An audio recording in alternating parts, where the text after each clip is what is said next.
Olá, aluno do Colégio Marista de Natal. Aqui quem fala é o professor Elmo Marinho, de História. E hoje iremos trabalhar exatamente os estados modernos, a formação dos primeiros estados absolutistas e a política mercantilista.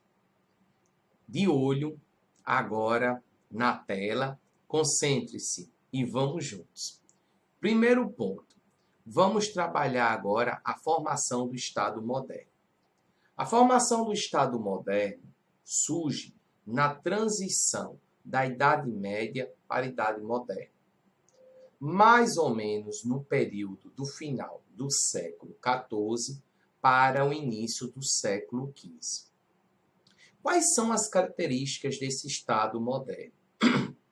As características, primeira, a grande aliança entre o rei e a burguesia. Por que a burguesia apoia o rei?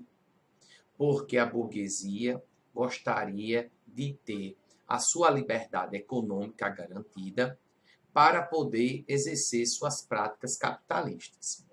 E por que o rei apoiou a burguesia? Porque a burguesia financiava os exércitos nacionais para o rei consolidar o seu poder. Entre essa aliança entre rei e burguesia, nasce o que nós entendemos que seja o Estado moderno.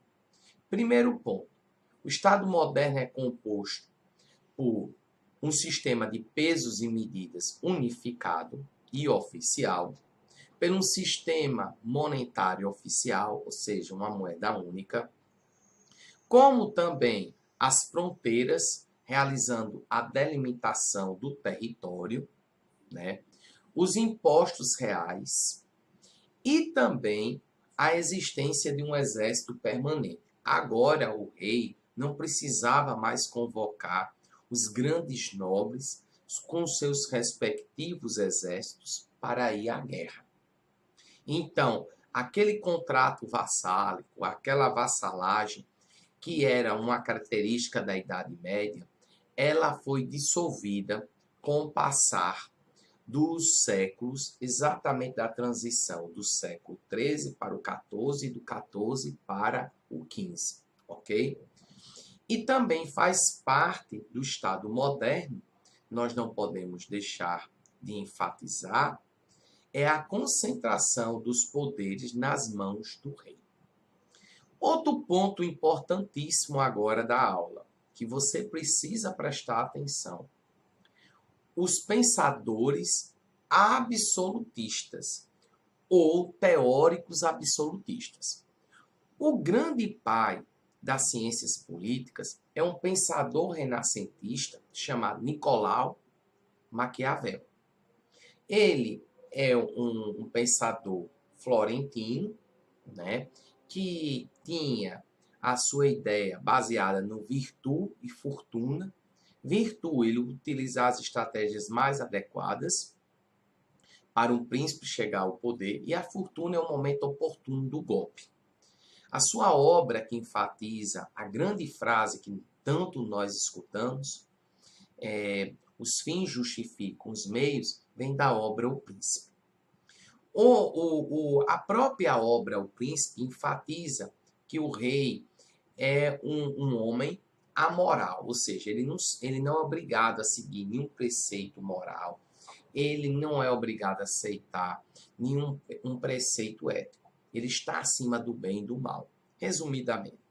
Outro pensador muito importante é Thomas Hobbes, o inglês Thomas Hobbes, que ele defende a existência de um contrato entre os súditos e o rei. Os súditos abrem mão do poder, dos direitos, para constituir apenas esses direitos nas mãos do rei. Um Estado forte, centralizador, com um rei muito poderoso, certo? E a obra que enfatiza é o Leviatã. Jean Bodin, um francês, ele planta a semente que o rei ele é originado da vontade de Deus, é fruto da vontade de Deus. Já o cardeal Jacques Rousseau, ele enfatiza o direito divino dos reis. Ou seja, quem está sentado no trono é Deus. Quem está legislando é Deus. Quem está executando é Deus. Ou seja, o rei é simplesmente a personificação de Deus. Quando nós falamos dos estados modernos, que no futuro se tornariam estados absolutistas, no qual o rei teria amplos poderes em mãos, nós citamos exatamente a presença de Portugal como pioneiro na formação do Estado moderno, através da Revolução de Avis, quando o mestre de Avis, Dom João, filho de Dom Fernando, chega ao poder e a burguesia se instaura definitivamente no Estado português. Já o Estado espanhol, ele é fundido entre vários reinos, liderados por Fernando de Aragão e Isabela de Castela, quando esses reis católicos casam. Qual o objetivo de unir esses ducados, esses principados, enfrentar um inimigo comum? Qual é o inimigo comum? Os mouros. Quem são os mouros? Islâmicos radicalizados exatamente no que nós entendemos que seja a Península Ibérica. Então, com o casamento dos reis católicos, a Espanha consegue unir forças e derruba o último front de combate, a última fortaleza de resistência, que foi de origem moura, ou seja, islâmica, que foi a Batalha de Granada. Já em Inglaterra, começa o seu absolutismo, a semente que é plantada com Henrique VIII, com a Revolução Anglicana ou Reforma Anglicana, no qual, através do ato da supremacia, garante o controle político e religioso nas mãos do rei. E a rainha virgem, a rainha Elizabeth, consolida esse poder, né, através de uma política expansionista náutica, incentivando a pirataria, vencendo a invencível armada de Filipe da Espanha e assim por diante. Já na França, o grande auge do absolutismo é com Luís XIV. A construção do Palácio de Versalhes, das normas de etiqueta e a grande frase, o Estado sou eu, mostrando que ele tem um controle do Estado muito grande de todo esse processo. Outro detalhe também, que dentro dos Estados modernos, surge uma política econômica que alguns professores de economia, como alguns historiadores, chamam de capitalismo comercial, que é o mercantilismo. Existe um equívoco entre alguns professores, também algumas obras, que enfatizam que o mercantilismo é uma política econômica absolutista. Vamos ter um pouquinho de paciência e calma. Realmente foi uma política econômica predominante dos estados absolutistas. Mas temos o caso da Holanda, que não era uma monarquia absolutista e tinha uma política mercantilista muito forte. Por etapas, qual era a política mercantilista portuguesa? A política mercantilista portuguesa foi baseada na primeira fase, na produção de gêneros agrícolas tropicais e do próprio metalismo, com a descoberta das primeiras minas de ouro no final do século XVII, no que nós entendemos geograficamente que seja São Paulo, Minas Gerais e assim por diante. A Espanha vem um bulionismo, quando eles desembarcaram de fato no Império Inca, Azteca, exatamente o Azteca em primeiro lugar, e descobriram o grande Império de Montezuma e levaram de lá muito ouro, e depois os Incas, eles realizaram a mita, a encomienda, descobriram a maior mina de prata da história do mundo, que foi a mina de Potosí, né, que leva o nome então de um time da Bolívia, Real Potosí, e assim por diante. Já a Inglaterra, como a Holanda, investiram num grande comércio marítimo e também a Inglaterra, especialmente na pirataria. Por que eles investiram no comércio marítimo? Porque eles não tinham colônias, ao contrário de Portugal e da Espanha.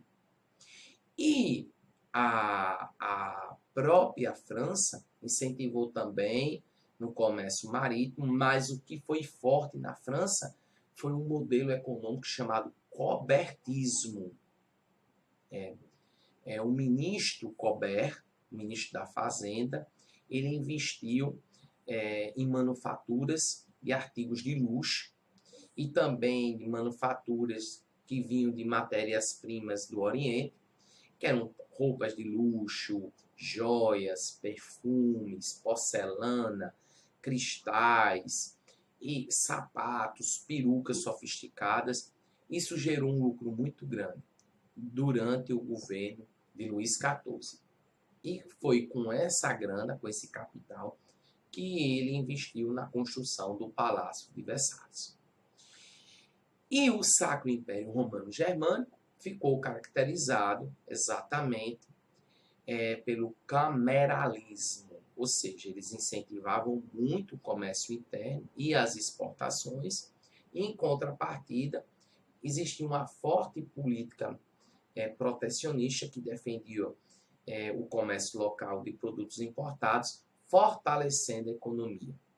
Ou seja, o mercantilismo, cada Estado moderno tinha uma política mercantilista adotada, específica de cada Estado moderno. Mas quais são as características desse mercantilismo? Características que até hoje existem. Por exemplo, a balança comercial favorável, tem de exportar mais, importar menos. O saldo vai determinar se o país tem capital guardado, ou reservas, ou tesouros, para poder garantir uma saúde financeira. Esse é o primeiro ponto. O segundo ponto, um pacto colonial. O que seria? A metrópole seria uma potência europeia que teria um território para explorar, geralmente no Novo Mundo. E esse Novo Mundo seria o que nós entendemos que seja o continente americano, e lá para o final do século XVII, início do século XVIII, teria o surgimento das colônias oceânicas. Outro detalhe também, o pacto colonial determinava uma exclusividade da metrópole sobre a colônia. A colônia só podia vender para a metrópole e só comprar da metrópole. E seus portos eram fechados. Outra característica também do mercantilismo é a forte intervenção estatal na economia, através de medidas protecionistas, certo? Como também nós não podemos esquecer que essas três características são muito fortes. A balança comercial até hoje é existente, o protecionismo junto com o intervencionismo, né? E o pacto colonial. Essas três características, elas são fortes. A nossa aula sobre a formação dos estados modernos, o absolutismo e o próprio mercantilismo para por aqui. Um forte abraço, fiquem com Deus. Valeu, galera! Show!